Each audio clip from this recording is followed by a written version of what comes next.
This channel does not promote any violent, harmful, or illegal activities. All content provided by this channel is meant for an educational purpose only. এই মুহূর্তের একটা বড় খবরের দিকে নজর রাখতে হচ্ছে, নিঃসন্দেহে বড় খবর।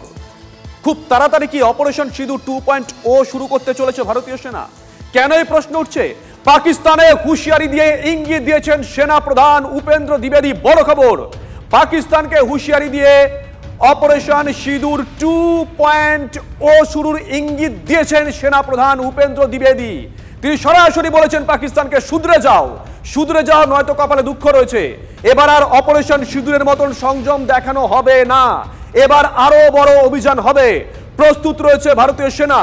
এমন পরিস্থিতি তৈরি করবেন না যাতে আপনাদের ইতিহাস ভূগোল বদলে যায়। ইতিহাস ভূগোল অত্যন্ত গুরুত্বপূর্ণ দুটো শব্দবন্ধ। ঠিক কি বলেছেন শোনাই।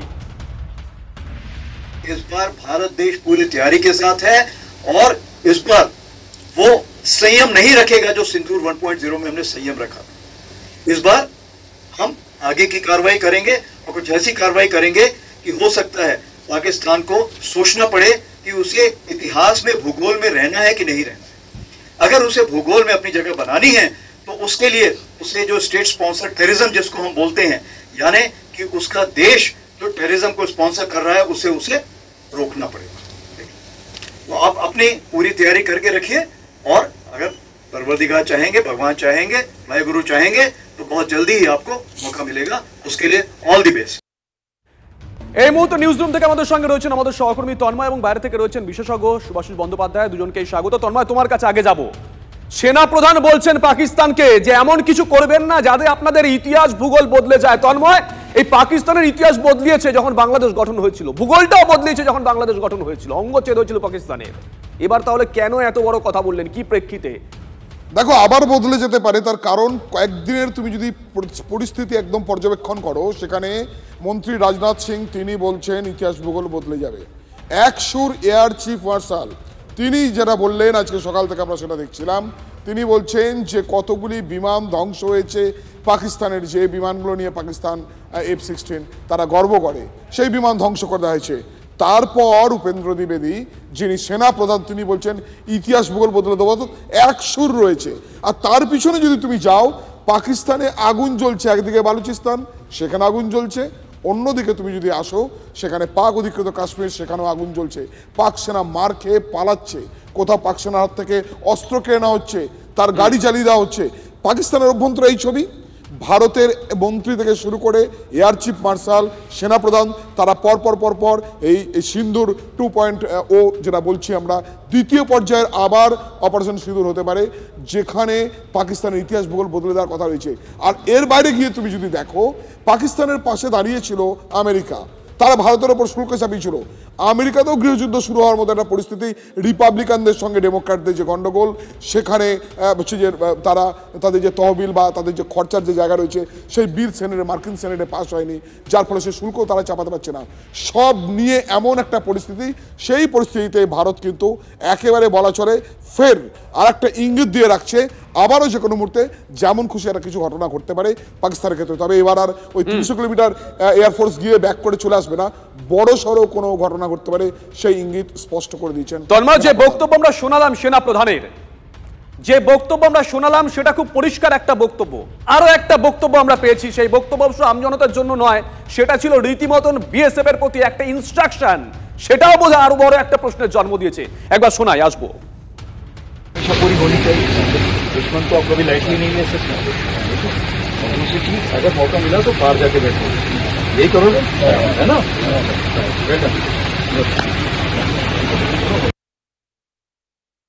पूरी होनी चाहिए। दुश्मन को आप कभी लाइटली नहीं ले सकते। और दूसरी चीज, अगर मौका मिला तो पार जाके बैठो, यही करोगे, है ना?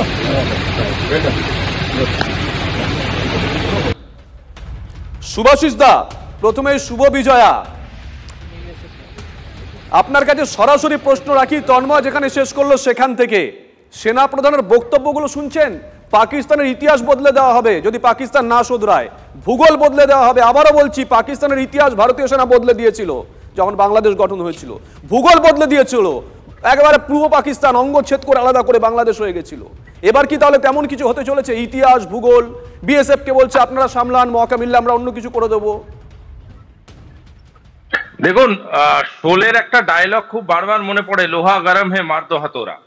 পয়েন্টটা হচ্ছে এমন একটা সময় আমরা দাঁড়িয়ে আছি যেখানে পাকিস্তান অলরেডি ইকোনমিক্সে সাপ্লি খেয়ে বসে আছে, সেখানে তার ভূগোল এবং ইতিহাস পেপারটা খুব টাফ আসতে চলেছে, সেটা তারা বুঝতেই পারছে।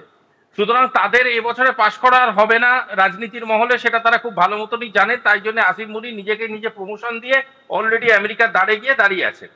এবং আমেরিকায় আজকে যে সিভিল ডিসওবিডিয়েন্স বা সিভিল অর্ডারের ফেলিয়ারটা দেখা দিচ্ছে, যার জন্য তার সরকার শাটডাউন মোডে আছে এবং তাদের ফিনান্সিয়াল বিলও পাস করার মোডে নেই, সেখানে বোঝাই যাচ্ছে যে স্পন্সর আজকে দাঁড়াবে না তার নিজের ব্র্যান্ডের সাথে। সুতরাং যে টুলিং সিস্টেম স্টার্ট করেছিল পাকিস্তান ভেবেছিল তাদের ইউনিভার্সিটি অফ টেররিজমটাকে ডিসেন্ট্রালাইজ করে ছোট ছোট ইউনিটে ভাগ করে ভারতের বর্ডার লাইনে তৈরি করবে। তারা কিন্তু আজকে যথেষ্ট চাপে, কারণ তারা বুঝতে পারছে না সেটা করবে কার পয়সায়, কারণ তাদের নিজেদের কাছে তো পয়সা নেই। হাত পেতে যাদের থেকে পয়সা নেয় তাদের নিজের ফিনান্সিয়াল বিল পাস করছে না।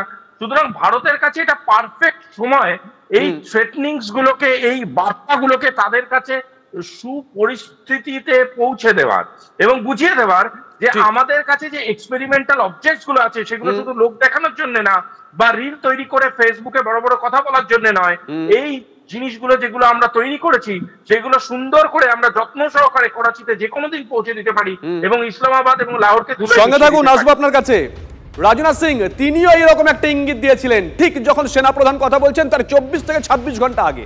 শোনাই একবার। साथियों, आजादी के 78 साल बीत जाने के बावजूद सरक्रीक इलाके में सीमा को लेकर एक विवाद खड़ा किया जाता है।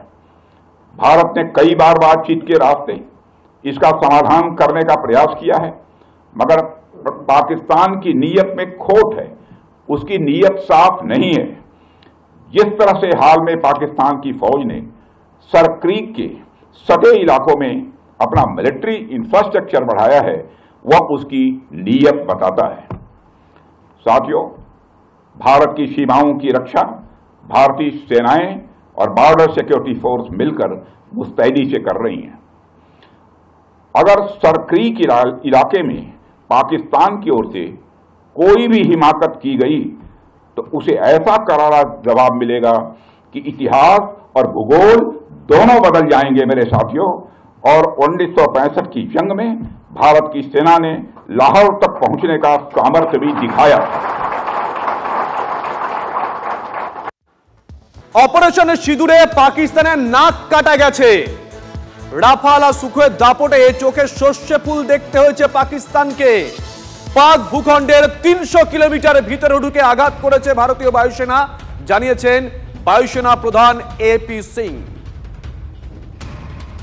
On ground, because of this strikes, there have been radars at least 4 places, command and control centers at 2 places, runway of course damaged at 2 places, then 3 of their hangars in 3 different stations have been damaged, and in that hangar as well as on tarmac we have signs of one C-130 class of aircraft, one AEWC class of aircraft, and at least 4 to 5 fighter aircraft, most likely F-16 because that base happened to be F-16. Subhashis দা, এই sir ক্রিক নিয়ে এর আগেও তো যদি তথ্যগত ভুল না হয় 1982 আর সম্ভবত 1994 এই দুবার আন্তর্জাতিক মহলে পাকিস্তানের নাকটা কাটা গেছিল। ঠিক একই রকম ভাবে আমরা অপারেশন সিঁদুরের পরেও দেখলাম ইসলামিক কান্ট্রি সবাই এক বাক্যে পাকিস্তানের পাশে দাঁড়ায়নি। এমনকি একসময় পাকিস্তানের বন্ধু চীন, তারাও সেই অর্থে পাকিস্তানের পাশে দাঁড়ায়নি বা ভারত বিরোধী কোনো বিবৃতি রাখেনি। ঠিক একই রকম ভাবে তালিবানের মাটিটাও পাকিস্তান ব্যবহার করতে পারছে না, সেখান থেকেও পাকিস্তান চাপ খাচ্ছে। তাহলে এবার পাকিস্তান কি করতে পারে? মুখমারিতম জগত সেটা তো বরাবরই করে এসছে এবং সেটাতে তাদের কোনো লজ্জা হয় না। এই রাজনাথ সিং যে কথাটা বলেছেন, তাবিয়ত, ফিতরত আর নিয়ত, এই 3টে জিনিসকে ইন্ডিয়ান আর্মি সর্বক্ষণ প্রায়োরিটি দেয়, কারণ এটা থেকে একটা মানুষের চরিত্র অর্থাৎ একটা রাষ্ট্রের চরিত্র বুঝতে সুবিধা হয়।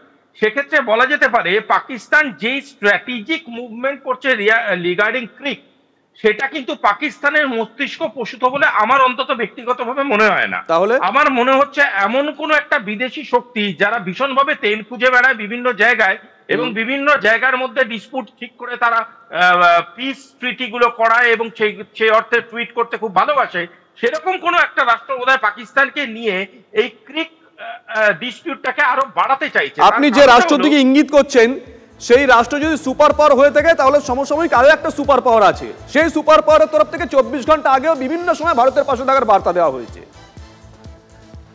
দেখুন পয়সা যদি আপনার চলে তখন আপনার কথাও চলবে, পয়সা যদি না চলে তাহলে আস্তে আস্তে ইররিলেভেন্ট হয়ে যাওয়া কতটা সহজ সেটা বিশ্ব এবং রাজনীতির ইতিহাস ঘাটলেই পাওয়া যায়।